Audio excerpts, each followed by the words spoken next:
di Piala Eropa nih gue lihat ya dari match pertama sampai yang kemarin nih kan kita lagi recording ini udah perempat final. Kemarin pun lagi tanding di Inggris pun di Wembley Stadion pun itu juga hampir full kalau gue lihat ya. Ada David Beckham segala sama Ed Sheeran tuh nonton Ed juga orang. Sheeran. Iya. Nah, Disorot mulu ya. iya. Dan juga pertanyaan gue begini yang kedua. Pada nggak pakai masker pas lagi nonton itu. Oh. Welcome to Talk Podcast. Let's talk now. Jumpa lagi bersama gue Andri dan guest gue untuk episode kali ini. Ini kita podcastan antar negara, udah bukan antar kota, antar provinsi lagi. Jadi guest gue kali ini tinggal di Jerman. Dia sekarang ini bekerja di sebuah apotek di Jerman.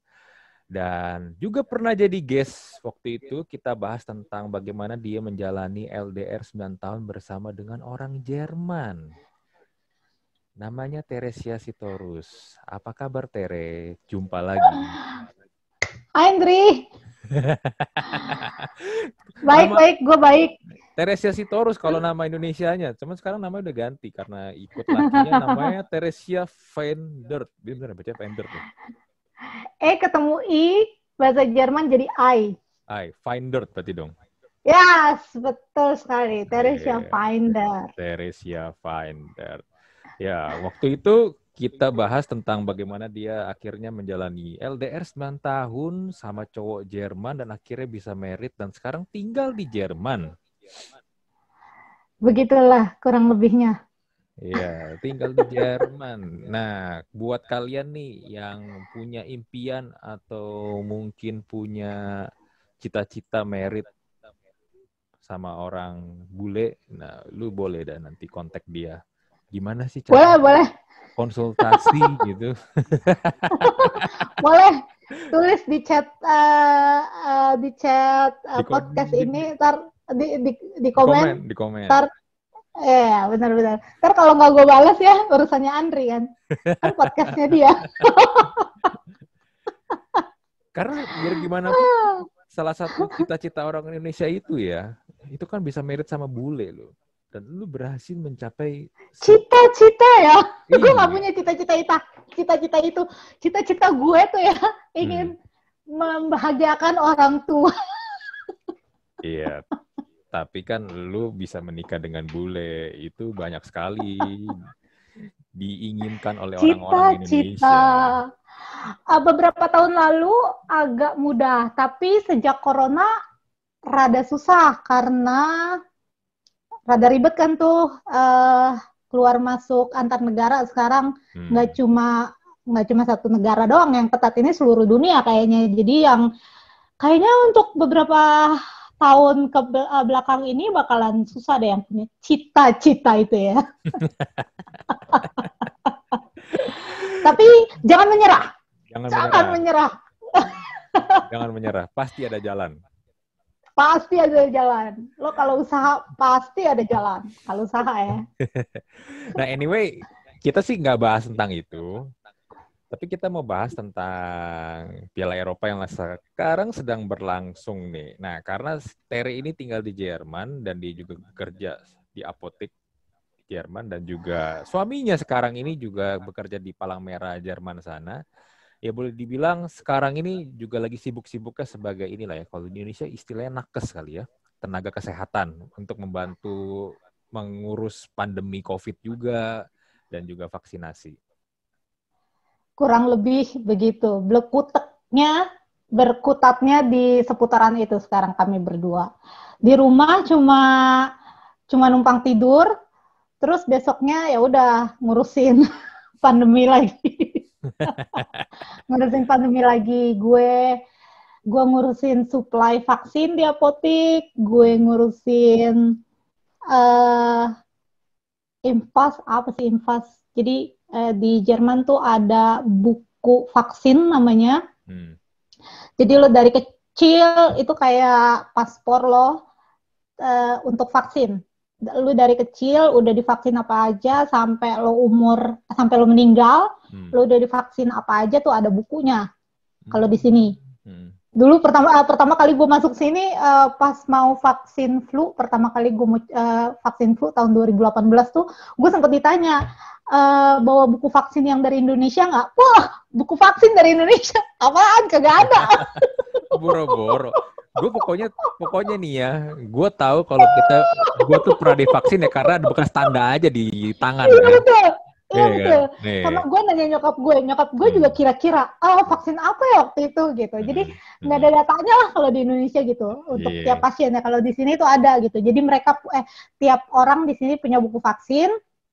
Uh, gue sekarang ngurusin itu. Jadi di apotek di delegate sama negara sekarang untuk bikin digital sertifikat untuk vaksin. Khusus untuk corona ya, tapi vaksin lain enggak. Vaksin lain enggak, karena kita kalau akan ada regulasi antar negara-negara di Eropa untuk nunjukin lo udah vaksin atau belum untuk boleh keluar negeri atau untuk ya berkunjung ke negara lain di luar negara tempat dia tinggal. Ya paling gampang kan pakai, sekarang semua orang bawaannya handphone gitu ya. Yeah. Paling gampang ya nunjukinnya pakai handphone gitu. Dan untuk itu gue jadi kerjaannya cuma nyuplai vaksin hari-hari ini sama ngerjain pembuatan digital vaksinasi itu.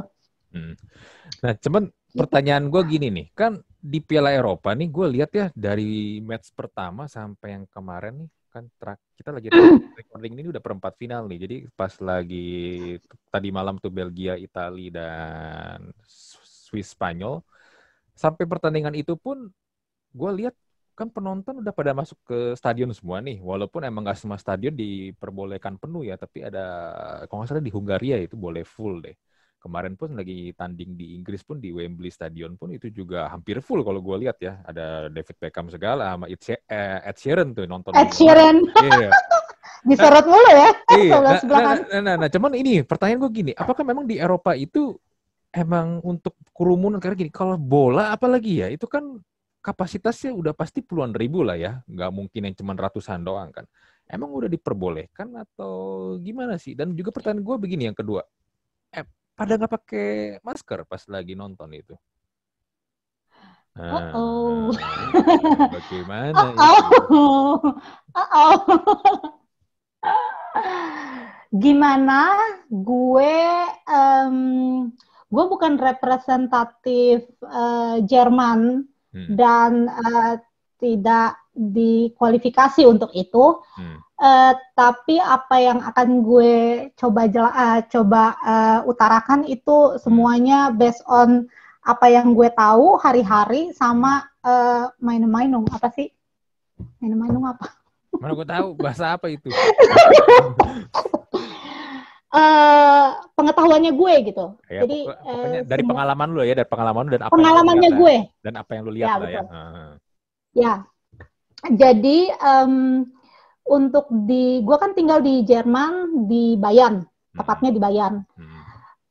Di Bayern sendiri, karena di tiap negara bagian di Jerman itu boleh menentukan regulasinya masing-masing.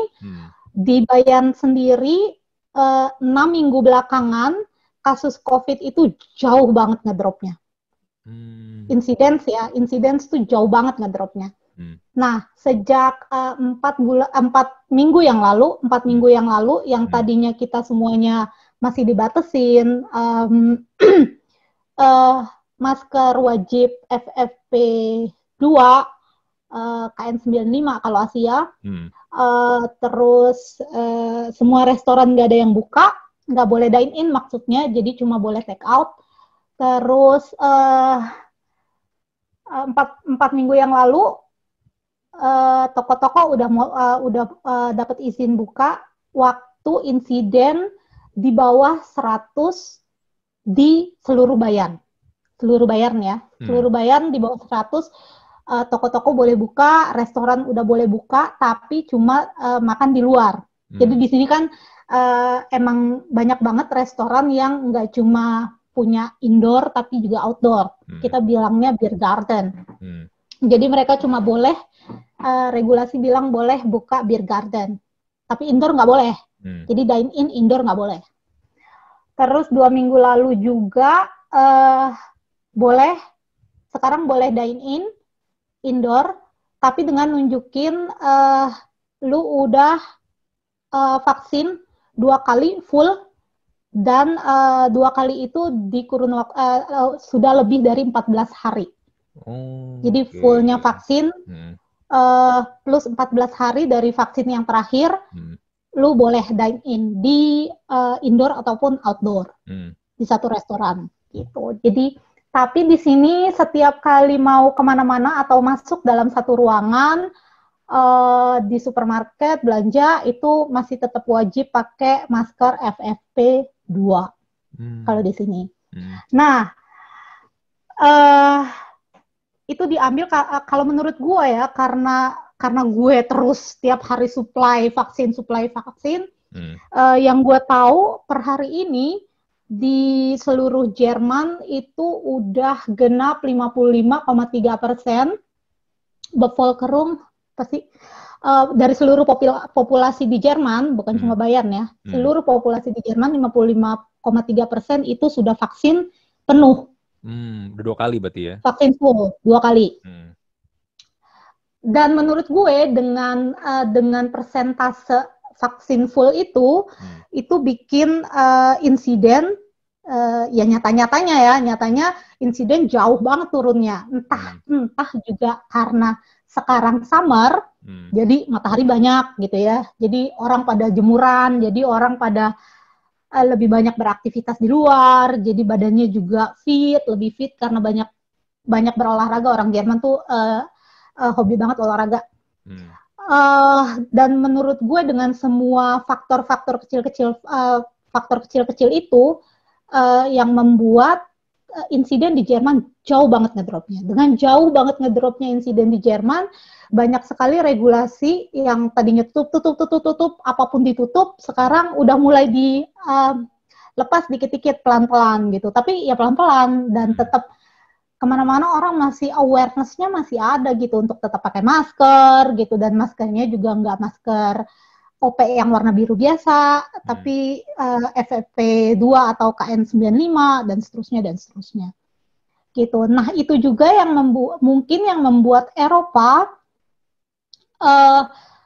sedikit ngelosin regulasinya, karena emang seluruh Eropa juga rada turun insiden. Cuma untuk yang terakhir gue nonton itu ya pas Jerman kalah ya, yang kemarin di Wembley. Itu gue juga agak shock tuh. Wah gila, penuh banget. Dan bener yang lo bilang. Gue ngelihat orang-orang gitu ya, anak kecil juga, yang anak kecil Jerman sampai nangis-nangis gitu karena timnya kalah. Itu gila, semuanya nggak pakai masker gitu. Terus di beberapa berita yang gue dapet sih, mereka pada kesana itu seminggu, bela-belain sampai 14 hari sebelum penggemar Jerman ya, gue nggak tahu. Pokoknya penggemar Jerman rata-rata kesana 14 hari dari sebelum tandingnya Jerman sama Inggris, karena di Inggris mereka harus karantina. Gitu, harus karantina, dan mereka harus PCR ya terakhir kalau nggak salah, PCR atau speed test, gue lupa. Cuma yang pasti mereka karantina. Jadi bela-belain banget tuh waktu itu gue baca penggemar Jerman ke Inggris untuk pertandingan itu, untuk match yang itu.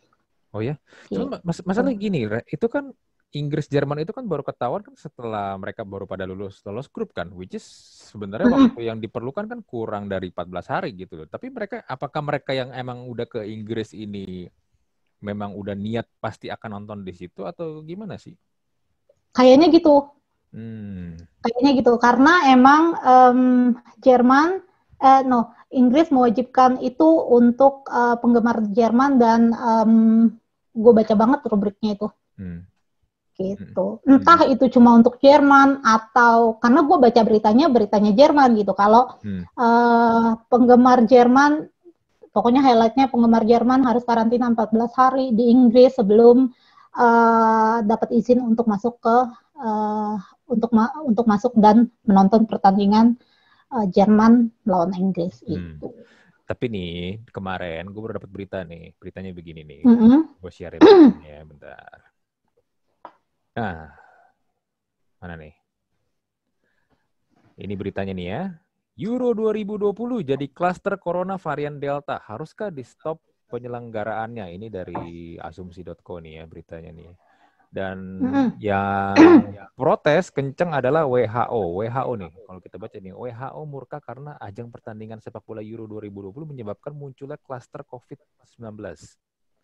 Berimbas pada meningkatnya kasus corona varian Delta di Eropa. Kalau nggak salah nggak cuma WHO deh yang teriak-teriak dan kecewa banget sama UEFA, karena setahu gue juga Menteri Kesehatan Jerman juga agak sedikit sensi sama UEFA, dan kayaknya juga bilang kalau UEFA tidak bertanggung jawab atas penyelenggaraan Euro ini, Euro 2020 gitu. Itu makanya waktu di Jerman, waktu di Allianz Arena akhirnya karena tim Jerman main dan ya gue nggak ngerti ya apakah UEFA jadi yang punya otoritas atas Jerman atau atas Bayern, nggak ngerti. Tapi kenyataannya adalah waktu main di Allianz Arena, Allianz Arena tuh buka kapasitas sampai 14.000 penonton boleh masuk. Which is itu mungkin ya berantem antara UEFA dan pemerintah terkait di Jerman, gue nggak ngerti. Karena di Jerman waktu masih bulan Juni itu kan benar-benar baru awal-awal banget pemerintah ngebukain satu-satu nih. Toko-toko yang kecil di atas 100 meter persegi udah boleh buka gitu. 2 bulan yang lalu kan nggak boleh tuh. Kayak di sini happening banget toko-toko tanaman. Toko tanaman tuh di sini happening banget ya, pokoknya buat orang Jerman tuh udah kayak supermarket gitu. Jadi harus buka. Dan 2 bulan yang lalu tuh nggak ada yang buka, nggak ada yang boleh buka. Bulan lalu awal bulan Juni tuh boleh buka. Akhir Mei tuh boleh buka satu-satu semuanya gitu. Nah itu Mei atau Juni juga kan ya pertandingan di Allianz mulai ya kalau nggak salah. Juni lah, awal Juni sampai Juli sekarang. Iya Juni. Iya berarti pas awal emang banyak sekali kasus udah mulai turun, makanya mungkin UEFA agak dapat kelonggaran tuh dari pemerintah Jerman, makanya bolehlah ya ada penonton tapi 14.000. Berapa kapasitasnya Allianz berapa sih? Coba. Allianz Arena. Allianz Arena. Gue juga nggak hafal sih Allianz Arena berapa ya kapasitasnya. Tapi itu stadion gede sih. Capacity. Allianz Arena nih ya, ini gue lagi lihat nih. 70.000. 70.000, 14.000 dari 70.000 berapa tuh? 20%. Ya kurang lebih lah ya. Kurang lebih. Ya 20%. Jadi ya emang cuma di-allow 20% karena emang pemerintah Jerman tuh emang masih strict sama yang begitu-begituan. Jadi kalau gue bicara cuma Jerman karena gue nggak tahu regulasi apa untuk Uni Eropa, karena yang gue tahu cuma tiap negara punya regulasi masing-masing. Eropa memberikan kebijakan masing-masing untuk tiap negara. Gitu. gitu. Oke, berarti kan emang secara kapasitas masih dibatasin sebenarnya ya di Jerman lah ya. Tapi pertanyaannya begini, Re. Kalau di Jerman ya, Nontonnya nggak pakai masker. Itu boleh emang di depan di tempat umum lu nggak pakai masker. Tadi kan lu bilang kan tadi kan. Sebenarnya kan masih tetap biarpun udah vaksin pun masih tetap vaksin dan memakai maskernya pun harus N95 kata tadi lu bilang. iya. Di sini kalau indoor, Kalau mungkin, ya. Untuk indoor, lu wajib banget pakai masker N95 atau FFP2. Persamaannya sama Eropa ya. Eropa sebutnya FFP2, kalau Asia sebutnya N95. Kalau outdoor kayak di sini sekarang lagi terang benderang gitu ya, orang-orang duduk di taman, di Rathaus apa sih, Biergarten gitu-gitu, ya tetap nggak pakai masker kalau itu outdoor. Tapi yang gue lihat orang Jerman itu sangat amat disiplin. Mereka selalu jaga jarak, itu wajib di sini. Kayak gue waktu ngantri kalau belanja, kalau belanja dulu ya ngantri cuma dibatasin troli, ya kan? Kalau sekarang tuh benar-benar tanpa ada security di sini yang bilang mas atau mbak 1,5 meter mbak, 1,5 meter, nggak gitu di sini, nggak gitu.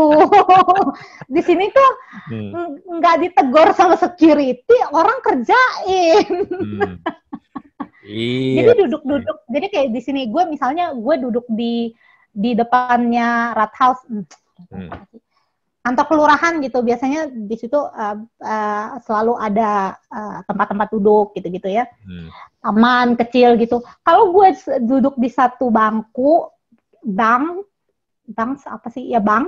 satu bangku, ya bangs gitu ya, pokoknya bangku yang agak panjang gitu ya. Bangku panjang. Kalau gue duduk di situ, ya bangkunya. Kalau membuat gue terlihat berbahasa Indonesia yang bodoh gitu sih. Bahasa Indonesia gue masih bagus tau. Ya kalau gue duduk di situ gitu ya.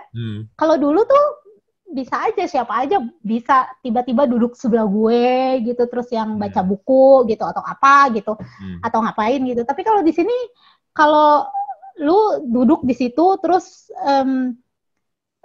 ya orang nggak akan duduk, bener-bener nggak akan pernah ada sekarang yang duduk tepat di sebelah lo. Nggak bakalan ada yang kayak gitu. Terus kalau gue sempat ke pakai public transport ke Nuremberg, gue harus duduk di kereta, abis itu gue harus menggunakan satu bus gitu ya. Gue duduk di kereta, kalau gue udah duduk di situ, orang nggak bakalan duduk di sebelah gue, minimal jedah lorong, dan mereka duduk di sebelahnya. Jadi satu row itu cuma sebelah-sebelahan. Gue nggak tahu kalau public transport yang super padat kayak di Munchen gitu ya, atau di Bremen atau Hannover yang penduduknya jauh lebih padat daripada Nuremberg. Tapi di sini kayak gitu. Waktu gue naik bus di Nuremberg, nggak ada tuh di bus dibikinin tanda silang untuk tidak diduduki, sebelahnya boleh diduduki, nggak ada. Orang boleh duduk di semua tempat, tapi ya kesadaran masing-masing. Kalau tempat itu udah didudukin orang, ya kalau bisa lo nggak duduk di sebelahnya gitu. Gitu aja sih kalau di sini. Oke, beda ya Mbak di sini ya. Di sini aja udah kasih tanda silang pun masih ada didudukin.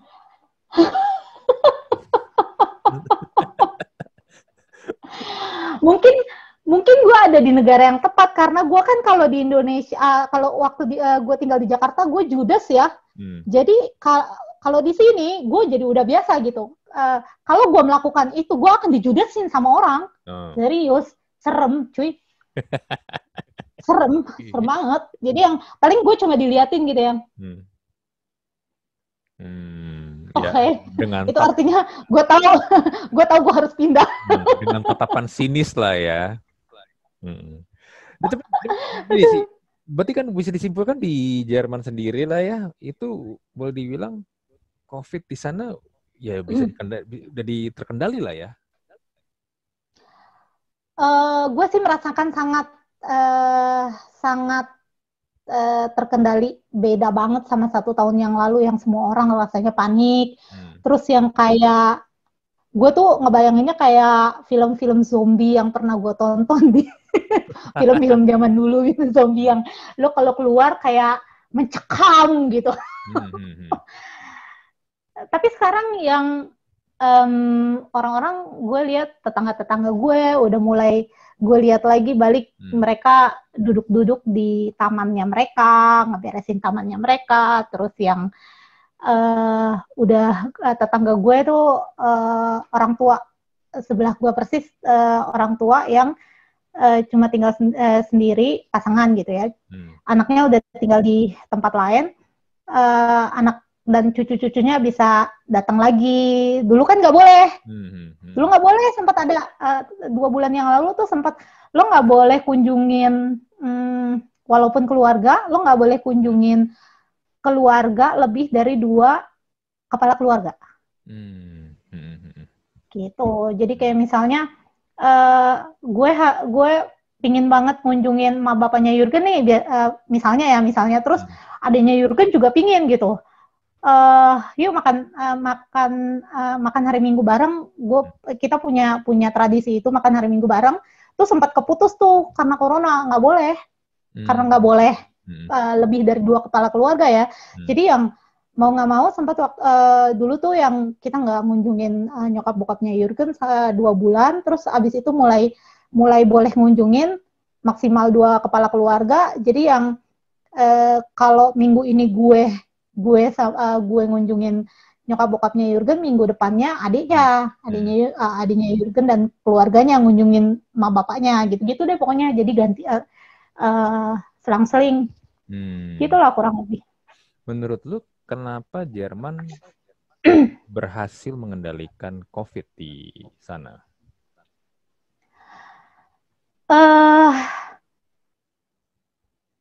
Kenapa? Karena satu, menurut gue negaranya punya sistem yang luar biasa terkoordinir dengan baik. Dengan sangat baik sih enggak ya. Cuma maksud gue salut sama sistem yang ada di negara ini. Kontrolnya jelas gitu. Kontrolnya jelas, kemudian effort untuk membuat warganya nyaman dan secure, aman, itu tinggi luar biasa gitu. Jadi kayak awal-awal COVID tahun kemarin, sempat tuh yang gue cerita nggak sih, tiap perusahaan sempat dapat bantuan cash langsung dari negara. Bahkan kita kalau mau apply, misalnya gue tadinya bekerja, terus gara-gara COVID, perusahaan gue harus cut gue. PHK, gue dapat bantuan dari negara 500 euro per bulan. Sampai bukan cuma 1 bulan tok gitu ya, habis gitu selesai. Nggak, sampai gue kembali dapat bekerja. Terus tenaga kesehatan kayak gue dan Jurgen juga tiap bulan dapat waktu itu, tahun kemarin emang benar-benar capeknya tuh luar biasa capek. Dapat bonus dulu rada gede, lumayan gede. Sekarang udah nggak begitu karena udah nurun ya kerjaannya. Atau mungkin negara udah kehabisan duit, gue nggak ngerti deh. Iya. Ya, tapi pada intinya berarti kan negara peduli lah ya. Negara peduli dan negara emang concern banget. Sangat. Negara jadi konsentrasinya tuh luar biasa. Itu yang pertama. Yang kedua tuh warganya seperti yang tadi gue bilang, disiplinnya luar biasa tinggi gitu. Jadi yang di sini tuh nggak ada di supermarket apa sih namanya security, kagak ada. Gue nggak pernah lihat di sini ada toko mall. Kalau di Indonesia kan banyak tuh mall yang di depan pintunya pasti ada security. Tiap mall di Indonesia, tiap gedung gede di Indonesia punya security di depannya. orang gitu ya. Bentuknya manusia gitu, security. Di sini nggak ada. Nggak ada cuy.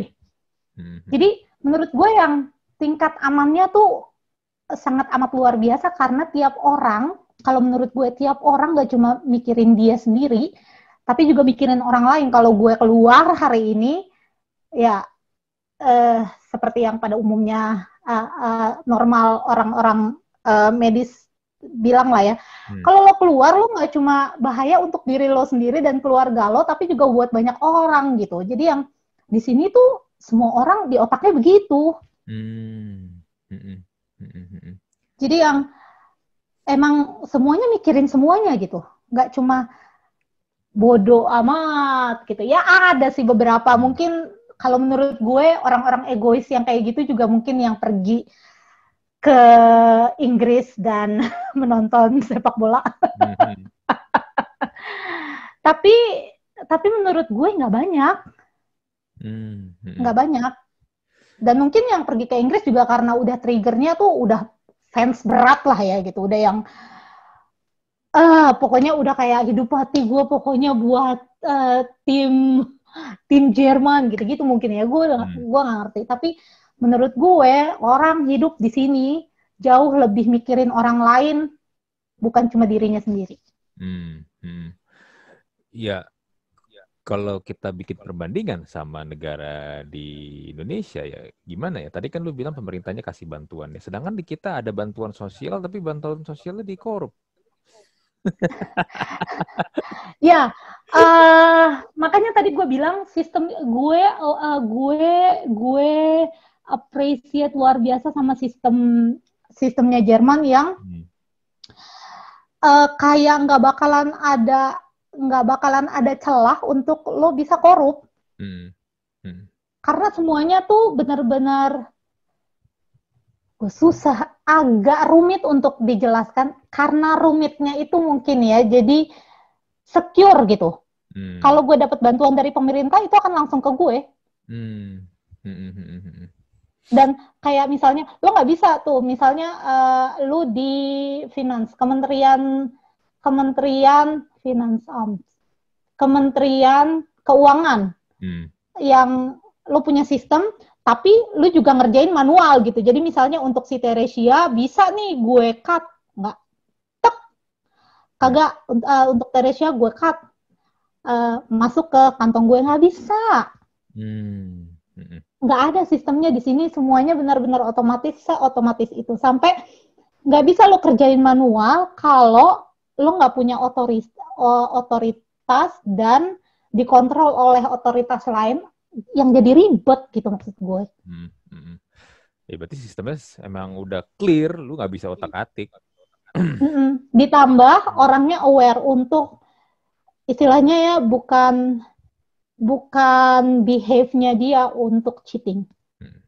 Jadi nggak punya behave untuk cheating di sini. Lu tau kan Indonesia kan kasus lagi naik lagi kan, udah berapa hari terakhir ini per hari 20.000-an angkanya. Iya tuh gue shock. Seminggu ini 20.000-an. Gue masih punya keluarga di Jakarta. Dan hari ini sampai nanti tanggal 20 Juli, jadi kita kan recording tanggal 3 Juli nih, sampai tanggal 20 Juli ini kan nanti ya apapun namanya sebenarnya gue bilang itu inilah ya, lockdown lah ya. Sekarang kan namanya PPKM darurat ya. Iya, PPKM darurat. Ya, cuman gini loh, ini mungkin yang membedakan di sana dengan di sini kali ya. Hari ini aja nih ada kejadian dua. Ada dua kejadian lah ya. Nih gue share. Pertama adalah ini, orang hari ini rame-rame ngeborong susu beruang. Gue gak tahu hari ini atau kemarin sih, tapi ini lu lihat nih ya, gue share videonya nih. Bir brand.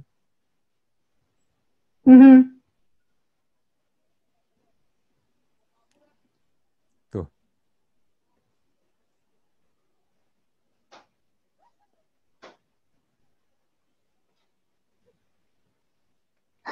Lu lihat tuh. Orang-orang ini lagi itu Yang diincar susu beruang itu. God. Nah, lalu nih, ini juga hari ini nih. Lurah di Depok gelar hajatan di hari pertama PPKM darurat. Can you imagine? Ini berita di Kumparan. Salah satu aturannya terkait acara resepsi pernikahan yang boleh diselenggarakan maksimal 30 orang dengan protokol kesehatan. Nah, belum 1 hari kebijakan itu berlangsung, di sebuah acara hajatan dengan lebih dari jumlah maksimum digelar di Gang Haji Syuair, RT 01 RW 02, Kelurahan Mampang, Kecamatan Pancoran Mas, Kota Depok, hari Sabtu. Ini ada videonya. Aduh, metal banget orang Indonesia. Orang Indonesia tuh yang permetal, tau nggak? Ya, sekarang gini loh, kalau gue mau bikin perbandingan ya antara tadi yang lu cerita sama yang kayak kondisi sekarang ini, ya benar-benar bertolak belakang banget kan. Yang satu sisi, ya gue ngeliat mungkin pemerintah juga pusing lah gimana cara ngurusinnya ya. Tapi ya morat-marit, sistemnya juga nggak jelas. Dana bansos saja bisa ditilep, dikorupsi 100T. Can you imagine 100T? Lalu masyarakatnya juga yang menurut gue memang kayak kemarin ya, pas lagi Lebaran ya kan, pemerintah kan sebenarnya juga udah bikin larangan nggak boleh mudik ya. Tapi akhirnya mereka pada rame-rame terabas tuh mudik, dan ketika mereka bisa terabas sekat-sekat yang disekat sama polisi itu, mereka merasakan ada sebuah kemenangan di situ. Oke. Dan ketika balik, kalau yang gue baca-baca juga sebenarnya kan salah satu kenapa kasus ini naik kan ya, salah satunya ya karena kalau dilihat secara timeline ya memang mungkin angkanya ini emang bakal pas ketika mereka udah pada balik dari mudik Lebaran kan. Mudik. Makanya angkanya juga naik. Ya gimana ya, Re? Mungkin berpikir logika dasarnya itu yang nggak ada. Tadi kan lu bilang kalau di sana orang-orangnya, masyarakatnya tahu nih kalau gue berbuat sesuatu, misalnya gue melakukan ini akan ada impact-nya ke orang banyak dan itu bisa merugikan orang banyak juga kan. Tapi kalau di kita tuh karena mungkin kemampuan berpikir logika dasarnya ini kurang atau malah nggak ada, jadinya ya udah kayak begitu. Kayak tadi borong susu beruang pun menurut gue itu nggak logis sih, karena kenapa orang pada borong itu bear brand susu beruang? Gue punya cerita kocak nih. Kenapa? Tenang. Kalau menurut gue itu manusiawi, Ndri. Kenapa? Kalau menurut gue itu manusiawi karena udah bentuknya tuh sifat dasarnya manusia. Lo di-push untuk survive. Dengan apa? Kalau ini hari terakhir gue bisa beli sesuatu yang bisa bikin gue tetap hidup, yaitu susu beruang, akan gue beli tuh. Sifat dasar manusia, dasar banget itu mah, survive. Buat survive, mau ribut, mau bunuh-bunuhan sama keluarga sendiri juga jadi. Itu juga yang sempat terjadi di Jerman. Bedanya di Jerman dulu berebutannya tisu toilet. Toilet paper ya. Orang Jerman nggak bisa hidup nggak pakai kalau kehabisan toilet paper. Aduh, gue sampai yang. Tapi gue lihat semua orang berebutan, semua orang sempet tuh di sempet gue ke ke supermarket manapun, toilet paper ausverkauf, pasti kosong, habis terjual, kosong, semua. Terus gue bilang, gue sih santai aja karena gue orang Indonesia, gue nggak perlu amat toilet paper. Tapi berebutannya tuh beda, Ndri. Bedanya? Berebutannya di Jerman tuh bener-bener masih pakai jarak 1,5 meter. Jadi orang ngambil itu dulu, taruh di trolinya, yang antri di belakangnya dia, itu udah banyak banget pakai troli masing-masing ya. Tapi ngantri, nggak kayak yang tadi tuh yang di sekelilingnya sampai lo pakai masker sama nggak pakai masker udah sampai nggak ada fungsi kayak gitu yang tadi gue lihat di video lo. Tapi gini Re, masalahnya Re, lu kalau tadi lu bilang toilet paper, mungkin toilet paper atau tisu itu di sana menjadi sebuah kebiasaan yang emang udah jadi kebiasaan basic lah ya. Tapi masalahnya gini, susu beruang itu kan bukan kebutuhan yang basic-basic amat kan. Dan mereka itu melakukan hal itu karena ya balik lagi. Katanya ini bisa mencegah lah, apalah, lebih bikin lu lebih imun lu lebih kuat, bla bla bla. Tapi kan, come on man, susu beruang itu mereknya Bear Brand, tetap aja kan itu susu basicnya, nggak ada bedanya sama susu merek lain, iya kan? Ya, Sama-sama sama-sama sumber dari tete sapi diperes jadi susu, Gila, lo vulgar banget. iya kan? Bener kan? Jadi susu, lalu dipasteurize sedemikian rupa, jadilah mereknya Bear Brand, jadilah mereknya ada yang Ultra, jadi mereknya ada macam-macam merek lah. Cuman maksud gue, ajaibnya orang Indonesia gitu sih, gampang banget gitu loh di trigger star langsung. Iya, betul. Itu juga yang sempat kejadian pas lagi rekor. Pokoknya semua status teman-teman gue gitu ya, status story, scroll Facebook dan lain, Instagram dan lain sebagainya, Twitter dan lain sebagainya. Gue sempat lihat, wah Indonesia rekor 20.000 insiden. Terus temen gue post, lu lihat deh, gila nih kita di Jakarta segini. Teman-teman dokter dan apoteker di Jakarta kewalahan ini dan itu, sempat banyak sekali yang teks ke gue WhatsApp, Japri, nanya, lu punya kenalan nggak di Jakarta yang bisa atau punya temen yang punya apotik di Jakarta, masih nggak yang punya ivermectin? Iya. Atau punya stok ivermectin? Obat cacing itu kan? And then gue tanya, buat apa?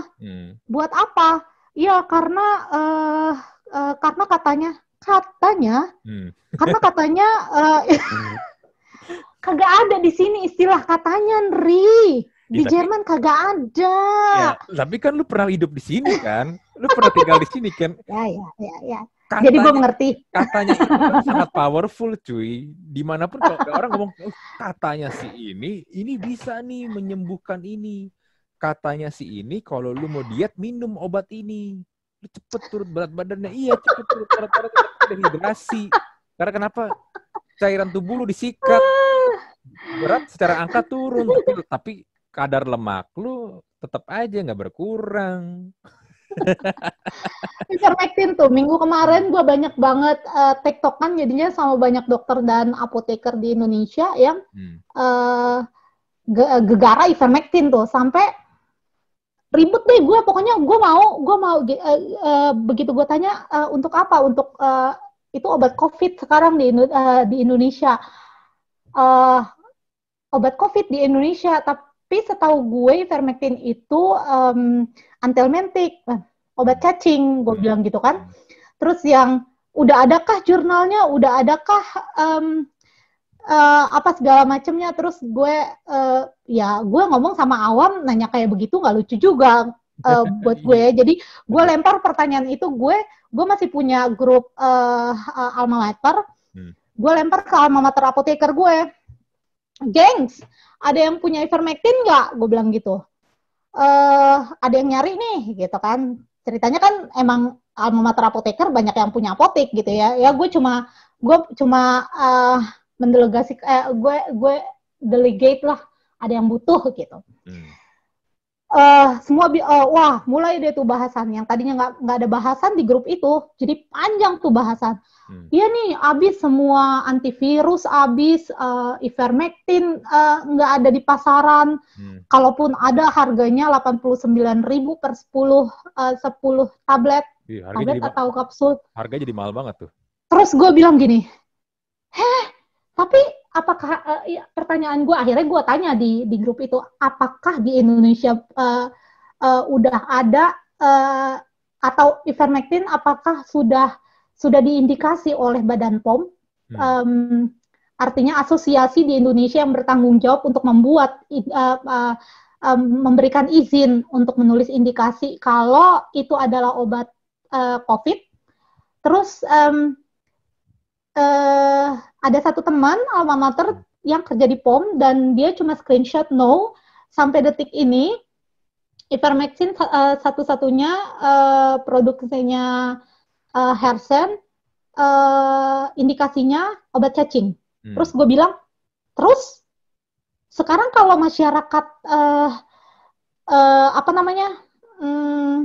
bilang itu obat cacing, itu dari mana? Gue bilang, maksud gue ini pasti ada yang memulai gitu. Terus ini kenapa nggak dibenerin gitu kalau emang ini salah. Terus terus gue mulai mencari tentang ivermectin juga berdasarkan peraturan di sini. Kita di sini peraturannya berdasarkan EMA. EMA tuh BPOM-nya, Badan POM-nya Indonesia lah ya, atau FDA-nya Amerika lah.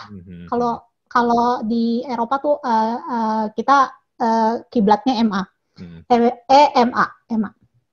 Di EMA sendiri tulis kalau ivermectin sama sekali tidak, gara-gara banyak awalnya emang di Amerika ternyata. Waktu kasus awal pandemi meledak, banyak sekali dokter yang resepin ivermectin. Sebenarnya karena awal gejala orang yang bergejala ya, orang yang punya simptomnya itu sama persis kayak orang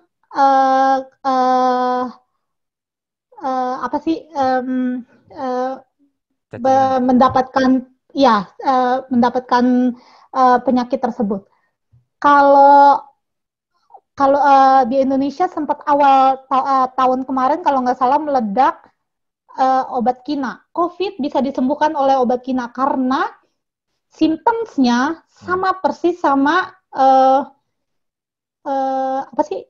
penyakit apa yang kina, malaria. Malaria. Yes. Semua simptom COVID awal di Indonesia itu persis sama malaria.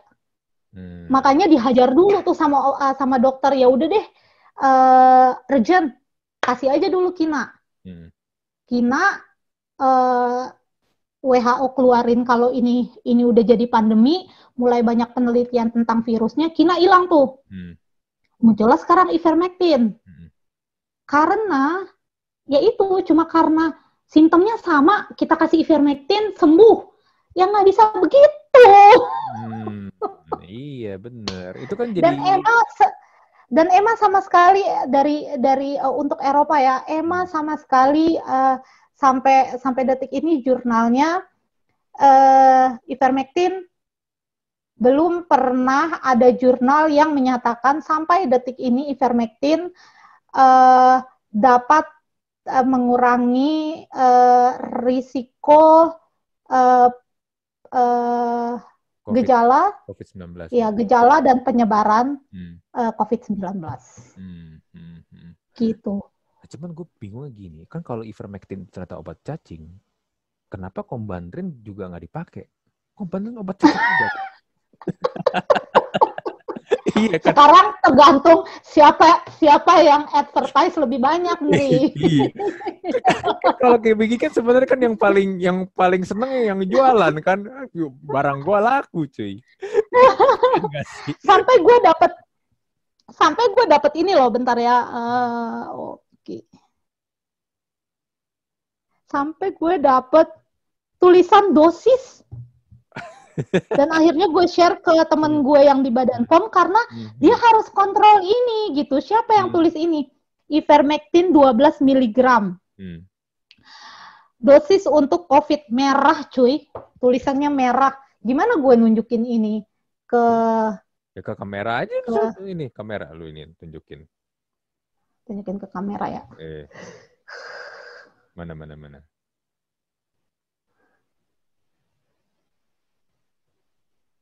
Ya, Teresia sedang bingung dengan handphonenya sendiri. Gimana sih ini gue harus bentar gue save terus gue gedein ya. Maklum. Teresia ini bukan milenial, dia masih terhitung Gen X. Sialan. Jadi kalau berhadapan dengan barang-barang elektronik dia agak gagap. Enak aja. Oh, nggak kelihatan sih. Mungkin harus gedein dikit. Nggak bisa ya? Nggak bisa sih Nah, digedein. ini gitu-gitu. Oh iya, ivermectin 12 miligram, dosis untuk COVID. Kontradiksi, apa tuh? Satu tablet, 12 miligram pada... Oh iya. Gila kan? Gue Hmm. dapet beginian terus gue bilang gini, Hmm. gue gue share ke teman gue yang di Hmm. Badan POM. Hmm. Ini tugas lo Ki, gue bilang. Karena eh, eh, kalau gue jadi kalau lo mau tahu Hmm. obat ada izin edarnya apa enggak di Indonesia, itu Hmm. lo masuk ke websitenya Badan POM Hmm. dan ada satu satu opsi yang Hmm. cek obat misal kalau nggak salah cek obat dan lo masukin tuh obatnya atau Hmm. nama bahan aktifnya, lo Hmm. bisa tahu apa aja untuk bahan aktif tersebut, merek apa aja yang beredar di Indonesia. Di Indonesia untuk ivermectin yang punya cuma Hersen. Hmm. Di sini ini cuma tulisan ketikan biasa, kertas, Hmm. kertas tuh. Iya, iya, ketikan biasa kertas. Itu pakai hasil printan habis Cuma printan terus difotokopi iya, kali, jangan-jangan. iya ini printan di fotokopi. Jadi kayak Hmm. biasa lah ya Indonesia di Jakarta kan banyak klinik-klinik kecil gitu yang Hmm. obat boleh lo lepasin satu-satu dan lu kasih pakai selebaran untuk nih dosisnya ya gitu. Hmm. Dia tulis gini, pencegahan satu tablet 12 miligram pada hari 1 dan 3, pengobatan untuk berat badan kurang dari 60 kilogram, satu tablet 12 miligram sehari selama 5 hari, Hmm. berat badan lebih dari 60 kilogram, 2 tablet, diminum pada saat perut kosong. Hmm. Kontraindikasinya ada, peringatannya tidak untuk wanita hamil, anak berat badan kurang dari 15 kilogram, pasien dengan riwayat asma, pasien dengan fungsi hati atau ginjal yang buruk. Ini yang nulis nggak mungkin kalau nggak punya minimal nggak punya background medis, minimal punya background medis. Kalau punya background medis, artinya lo tahu yang namanya obat di Indonesia indikasi nggak boleh asal-asalan ditulis. Itu harus seizin POM.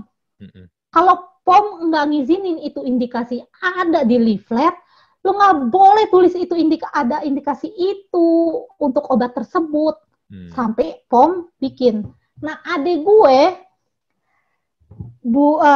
minggu lalu nge-share gue press conference apa tuh Badan POM untuk apa nih? Bentar. Ivermectin.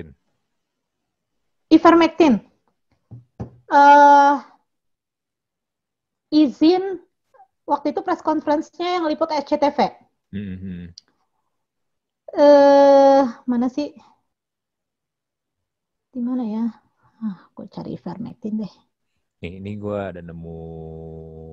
Pernyataan BPOM soal ivermectin sebagai obat COVID-19.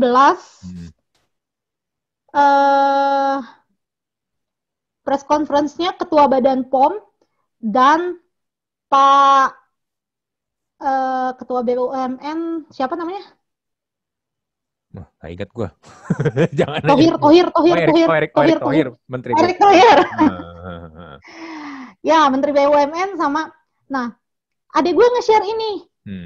Tapi dia bilang kayak gini, Kak, bener kok ivermectin itu Ketua Badan POM udah izinin untuk dipakai sebagai obat COVID di Indonesia. Hah, kata siapa lo? Terus dia share gue video ini. Terus gue lihat gini, gue nonton videonya. Sebelum gue mulai nonton videonya, ini awal sekitar 5 menitan, ntar gue share videonya kalau. Sekitar 5 menitan kayak persiapan gitu, jadi masih kosong gitu. Gue baca background-nya, konferensi pers, persetujuan pelaksanaan uji klinik ivermectin. Iya. Cuy, gue bilang langsung ke adik gue, ini baru persetujuan pelaksanaan uji klinis, bukan launching ivermectin sebagai obat COVID-19. Jadi ini baru, lagian centil juga sih Badan POM. Mau uji klinis aja lu pakai press conference. Itu kan internal, maksud gue gini. Lu kayak ketua lab, presidennya lab yang bilang, oke, gue sekarang kasih izin lo untuk nguji ini obat. Untuk nguji ini obat lu pakai press conference. Lu centil sih, udah tahu masyarakat di Indonesia tuh tulisannya, masalahnya tulisan judul live-nya pernyataan Badan POM soal ivermectin sebagai obat COVID-19. Pernyataan Badan POM soal ivermectin sebagai obat COVID-19. Yang nonton rata-rata orang Indonesia kan cuma baca sebagian-sebagian ya, nggak full. Atau nonton sebagian-sebagian, nggak full. Yang nonton bacanya pernyataan Badan POM ivermectin sebagai obat COVID-19. Udah salah kan? Maksud gue Badan POM juga kecentilan. Tapi baru kasih izin untuk nguji, lu pakai press conference. Lu kalau udah ada hasilnya di sini, lu udah ada hasilnya, lo launch di jurnal. Ini gue baru nemu berita nih, barusan nih ya, benar masih baru nih. Capek ya. Nih, gue share ya di kontan beritanya. Kemenkes tetapkan ivermectin sebagai obat dalam masa pandemi COVID-19. Ini berita Sabtu 3 Juli 2021, 15.34. Tadi sore berarti ini beritanya baru keluar nih. Pemerintah menetapkan harga eceran tertinggi untuk 11 jenis obat dalam masa pandemi COVID-19. Kebijakan tersebut tertuang dalam Keputusan Menteri Kesehatan RI nomor sekian tentang harga eceran tertinggi obat dalam masa pandemi. Lalu di sini dari 11 jenis obat tersebut, Kemenkes menetapkan harga eceran tertinggi untuk ivermectin, obat cacing yang belakangan ini menuai kontroversi. Kementerian Kesehatan menyatakan harga eceran tertinggi tablet ivermectin 12 mg sebesar 7.500 per tablet. Berikut ini harga eceran tertinggi 11 obat dalam masa pandemi COVID-19. Ada 11 obat lah ya ini ya. Salah satunya adalah ivermectin tadi. Anjrit, azitromistin, azit mahal amat 95.000. Anjir, dulu nggak segitu cuy.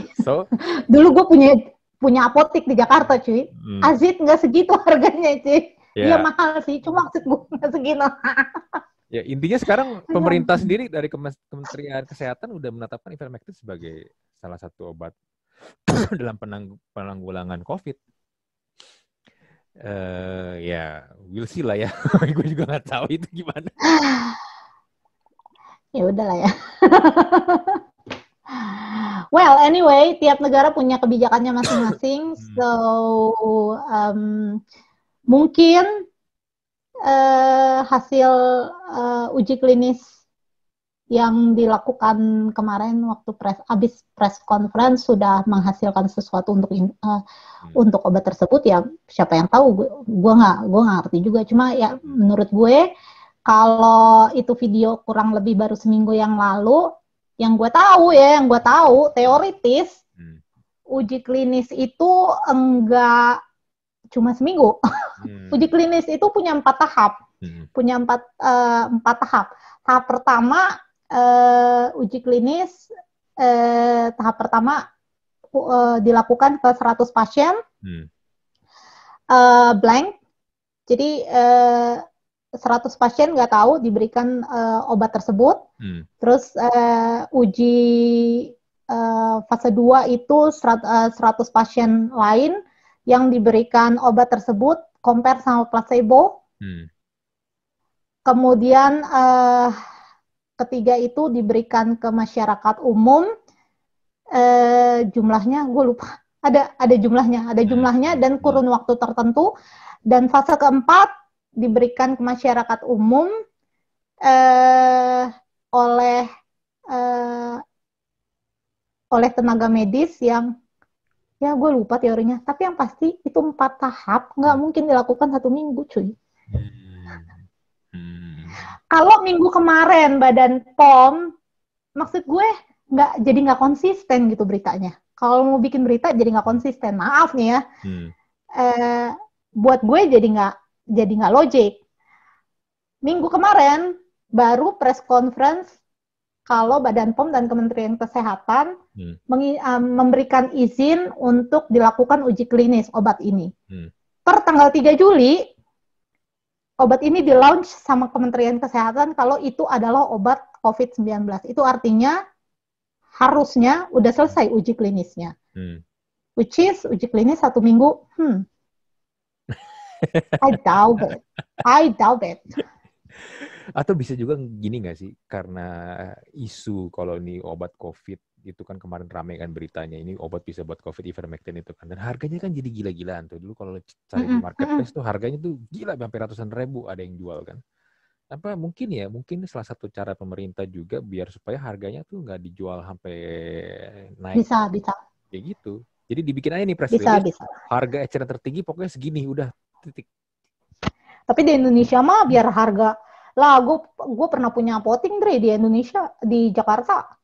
Lu mau tulis HET, harga eceran tertinggi, HET 7.000, apotik aja bakalan markup. Gitu. Iya sih. Bisa. Itu mah di Indonesia tetap akan dijual 80.000, 90.000 lah. Iya sih. Harga aqua botol yang mesti cuma berapa ribu aja, kalau lu beli di kafe atau di ini bisa 20.000, 30.000 sebotol.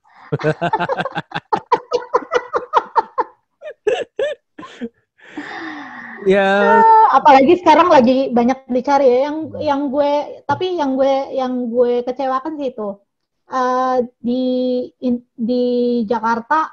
Entah karena gue sekarang udah tinggal di sini dengan kebiasaan yang baru ini, atau kebiasaan gue jadi ke arah hidup yang lebih peduli sama orang lain, kemudian cukup kritis, kayak tadi yang lo baru kasih izin untuk uji klinis 1 minggu, tapi habis 1 minggu lo kasih tahu, lo kasih tulisan kalau itu udah jadi obat dengan indikasi tersebut dan lain sebagainya. Kritis, tapi kritis yang tidak, yang based on bukti ya, maksud gue, nggak yang katanya gitu ya. Terus gue di sini hidup juga lebih disiplin gitu ya. Gue sangat sedih gitu sama Indonesia yang tetap nggak bisa berubah dengan masyarakatnya dengan pikiran yang sedikit di-trigger langsung berbondong-bondong gitu, yang lo nggak coba untuk calm down a little bit, take a time, 2-3 menit untuk berpikir jernih, is it right, is it true, and what is this and what is that, and when you have all of the answer, and then do that. It's not a problem, do that, tapi take a time to think before you act gitu.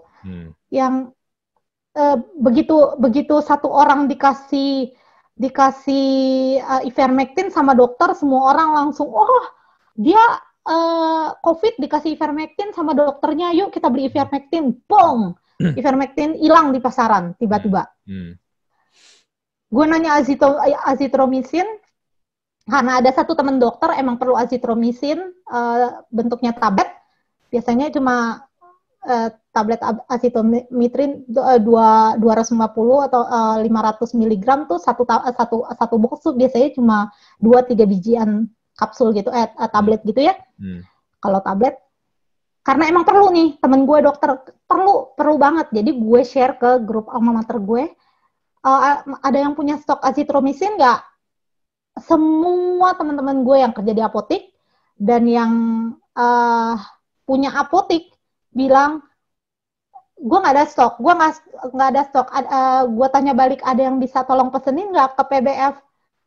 ada beberapa teman yang coba bantuin gue pesen ke PBF, katanya nggak ada stok juga di PBF. Terus tiba-tiba hilang gitu dari pasaran, tiba-tiba harganya jadi ajaib luar biasa gitu yang, gue nggak habis pikir deh, beneran gue nggak habis pikir beneran. Kalau menurut gue ya, the problem is, ya tadi kan gue udah sempat mention juga, kita ini banyak yang tidak punya kemampuan untuk berpikir secara logis.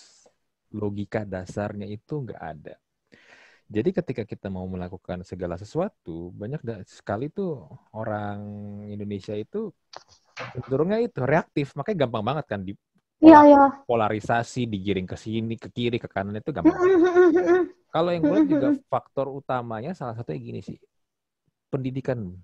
Karena kita dulu itu sekolah dibiasakan untuk menghafal. Betul. Kita tuh tidak dibiasakan untuk berpikir, critical thinking kita tuh nggak dari dulu tuh emang udah nggak biasa dilatih. Lu bayangin aja ya, lu pasti juga ngalamin kan ketika lu lagi soal ujian, nulis esai, itu isinya harus sama dengan apa yang lu pelajari di buku cetak. Betul. Ya kan? Sedangkan harusnya esai itu adalah hasil dari buah pikiran lu, kerangka berpikir lu kan.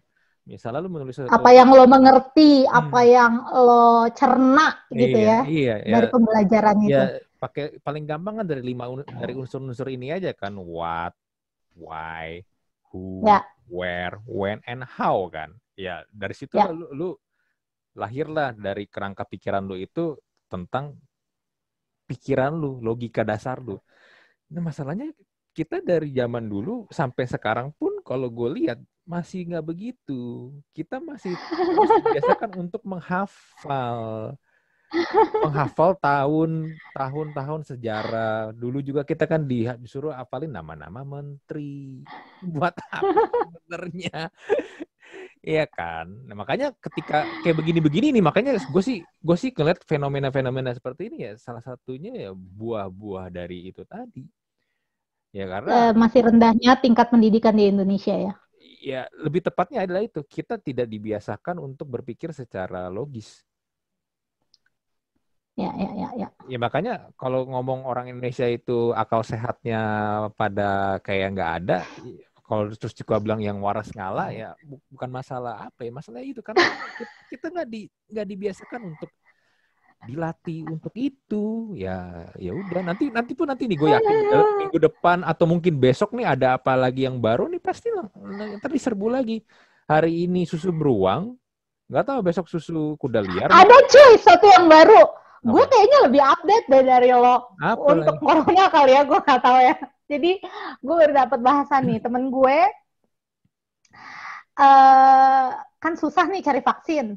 Gue sempat japri beberapa temen yang, lu udah vaksin belum gitu, lo udah vaksin belum gitu yang.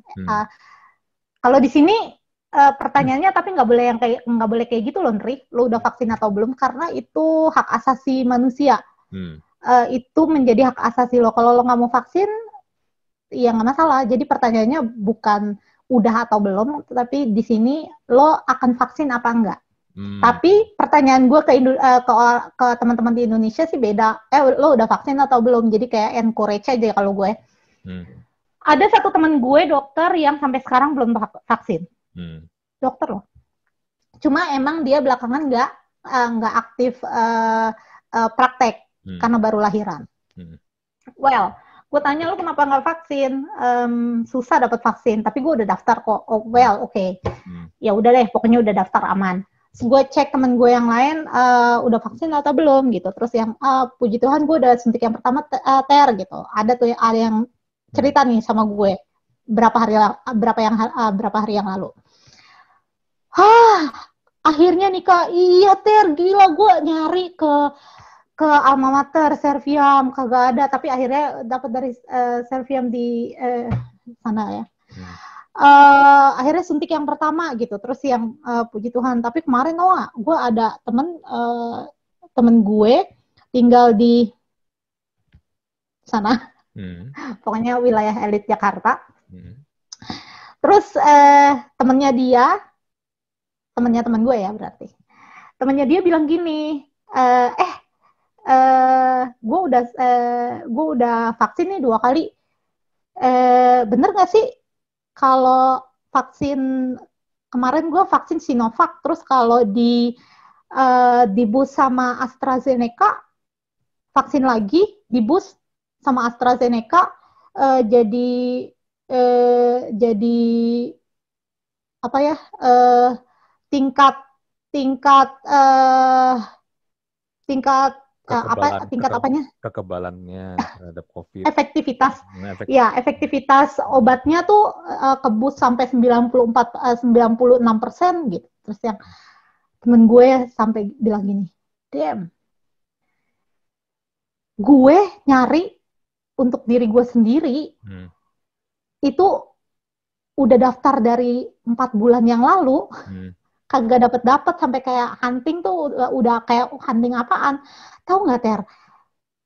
Temen gue ngomong kayak gitu, dia mau suntik AstraZeneca, jadi dia udah selesai yang 2 vaksin, dia mau ngebus pakai AstraZeneca. Tapi itu bener gak sih, Ter? Gue sampai bilang gini, aduh ada-ada aja sih di Indonesia. Gue pusing. Jadi tren yang baru, Nri, adalah sebentar lagi orang-orang Indonesia akan suntik vaksin yang ketiga dan keempat. Jangan salah loh, kalau lo punya duit tapi. Kalau punya duit. Terus gue sempet mikir gini, tapi bukannya vaksin di Indonesia, bukannya vaksin tuh ada recordnya ya? Maksud gue, kalau di sini tuh record istilahnya semua datanya ke Kementerian Kesehatan Jerman. Harusnya ke record sih. Semuanya. Harusnya ada record. Karena abis gue suntik yang vaksin pertama pun gue langsung dikirimin. Tanda gue udah vaksin pertama, berikut barcode-nya segala macam. Gue langsung dikirimin. Ya tapi kan lu tahu sendiri lah ya, di negara Timbuktu ini, tetangganya Kota Bebek ini kan, memang apapun bisa terjadi kan. Maksud gue, kalau lu udah vaksin, kan lu ke record ya udah vaksin. Terus lu pindah ke tempat lain, terus lo vaksin lagi, apakah tempat lain tidak ada alert gitu yang doing, ini udah vaksin, doing gitu. Ya, kan nggak ada alert itu. Nggak tahu. Teman pertanyaan gue gini, apakah memang itu meningkatkan efektivitas? Nggak juga kan? Nah, abis itu gue nanya nih, bukan nanya, gue bahas sama temen gue. Apoteker ya, apoteker. Gini nih, gue temuin berita baru nih di Indonesia, suntik vaksin yang ketiga, keempat, baru dengar nih gue. Di sini belum ada gitu. Ya gue nggak ngerti ya kalau nantinya akan ada ketentuan itu ke depannya. Karena sampai sekarang di Jerman gue belum pernah baca ada jurnal atau tulisan valid untuk hal tersebut gitu ya, untuk boosteran itu. Gue bahas nih sama temen gue yang sesama sekolah farmasi dulu. Sekarang kerja di bagian farmasi juga sih. Apa sih, obat-obat kimia, barang-barang kimia gitulah pokoknya. Gue bahas nih sama dia karena gue tahu dia bukan orang, istilahnya teman gue ini kan berpendidikan ya, apoteker yang kerja juga hari-hari masih bahasanya seputarannya itu. Terus gue tanya, menurut lo gimana? Oh iya bener, Ter. Gue agak shock dong, cuma bilang bener gitu ya. Menurut lo gimana? Oh iya bener, Ter. Kemarin gue abis ngobrol-ngobrol banyak sama beberapa apoteker sama dokter. Ngobrol gimana nih, Bi? Ngobrol dalam bentuk ruang lingkupnya kayak obrolan santai begini atau obrolan yang serius ngebahas istilahnya bahasan ilmiah yang lo duduk bareng emang untuk kondisi bahasan ilmiah atau cuma ngobrol-ngobrol santai? Oh ya menurut gue itu benar, ya menurut gue enggak, gitu-gitu. Enggak, bener kok. Ya, tapi ya pokoknya waktu itu kita lagi sempat abis ngobrol bareng aja sama beberapa dokter sama apoteker tentang pemberian vaksin AstraZeneca sebagai booster vaksin Sinovac. Oke. Kalau lo bilang benar, ada bentuk penelitiannya nggak, Bi? Atau hasil penelitiannya? Gue mau dong baca-baca, gue bilang gitu. Oh, belum keluar. Oke, kalau udah keluar kabarin gue ya. Terus ngobrol apa lagi sampai gue ingetin lagi, kalau udah keluar bentuk penelitiannya atau jurnalnya kabarin gue ya.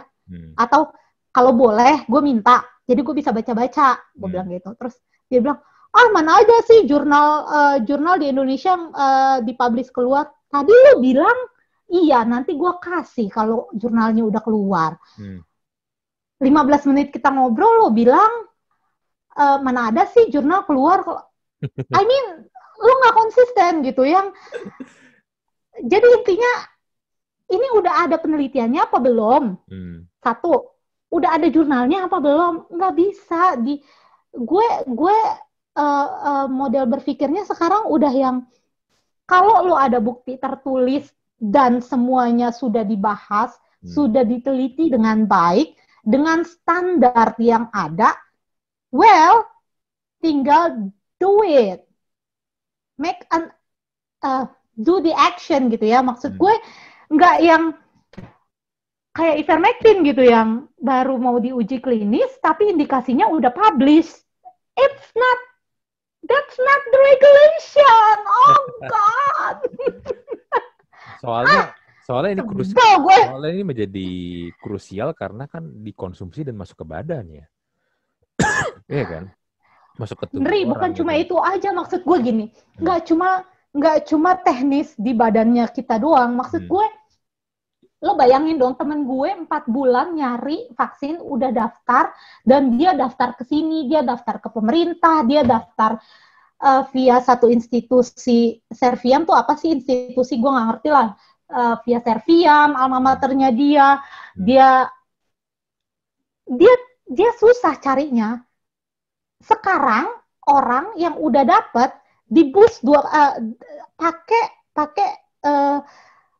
pakai 2 kali 3 kali, tambah susah dong orang yang belum vaksin sekarang. Iya, benar. I mean, sekarang lu mikir nggak sih, kalau orang di sini mungkin akan mikirnya sama seperti gue, nggak seperti teman-teman gue yang aneh-aneh tadi yang gue ceritain, yang kalau pemerintah udah mikirin gitu ya, misalnya, oh ya, warga gue total warga Indonesia 250 juta. Berarti gue perlu 250 juta vaksin untuk yang pertama harus supply di bertahap minggu ini dan minggu ini. Kemudian, pemerintah udah punya planning, terus jadi berantakan gara-gara ini gitu. Maksud gue yang, oh ya, sampai 1 tahun ini atau 6 bulan terakhir Indonesia akan masyarakat di Indonesia 60% akan terima vaksin yang pertama karena kita udah ready sama vaksin yang pertama. Tapi kalau kayak gini kan planningnya jadi bubar gitu. Maksud gue yang nggak jadi 60%, jadi mungkin cuma 30%, cuma setengah. Kenapa? Karena stok semua vaksin ini yang tadinya untuk 5.000 orang jadi cuma buat 2.500 orang. Betul. Jadi berantakan. Kalau teriak-teriak ke pemerintah nggak buat apa-apa dan lain sebagainya. Kalau pemerintah buat sesuatu lo berantakin, ya gimana? Nggak berantakan. Ya, maksud gue nggak bisa juga lo cuma nyalain pemerintah dan pemerintah nyalain masyarakat. Masyarakat sih bodoh, apa juga mau dibilangin apa juga langsung di-share, dibilangin apa juga langsung ya capek ya, maksud gue. I don't know, Ndri. I really don't know, Ndri. Iya, makanya gue sih sebenarnya berharap supaya semua ini cepat berlalu lah ya, cepat. Amin. Cepat pulih lah ya. Tapi kalau ngelihat sistem dan juga karakter orang-orang kita yang ajaib ini, harus sabar-sabar sih memang. Sabar.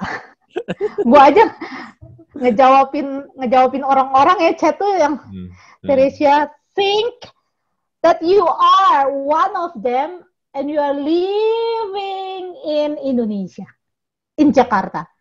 So I know what they are afraid for. I know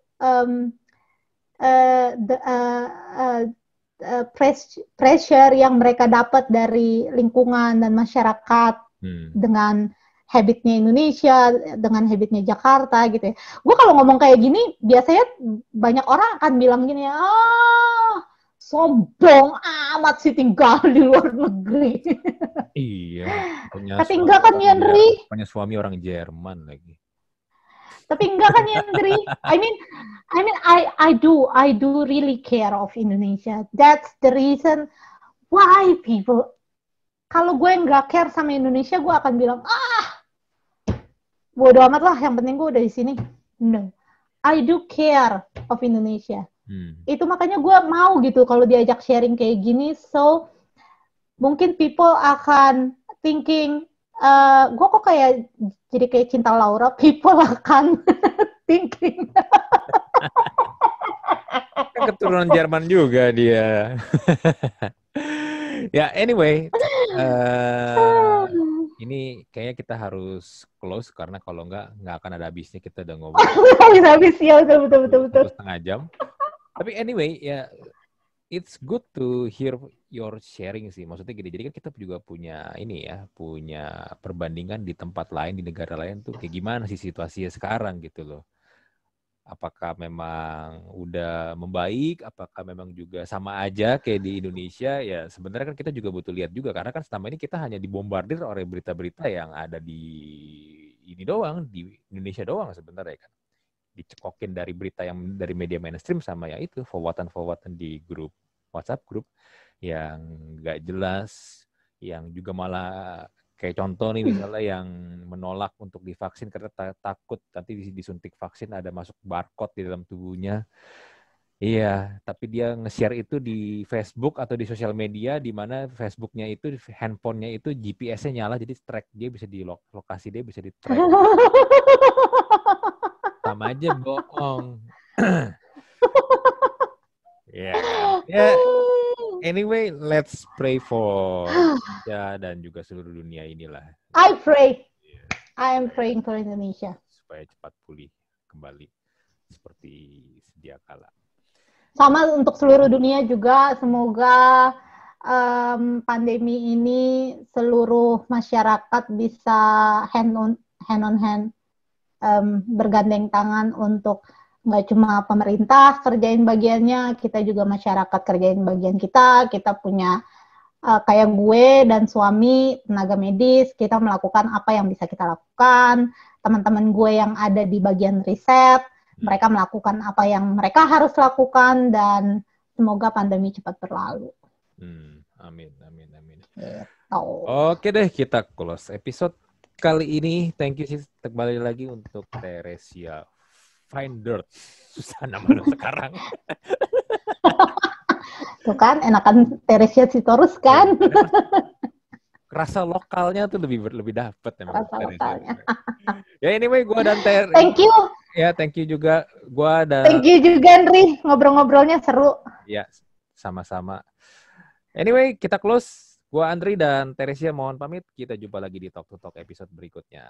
Bye.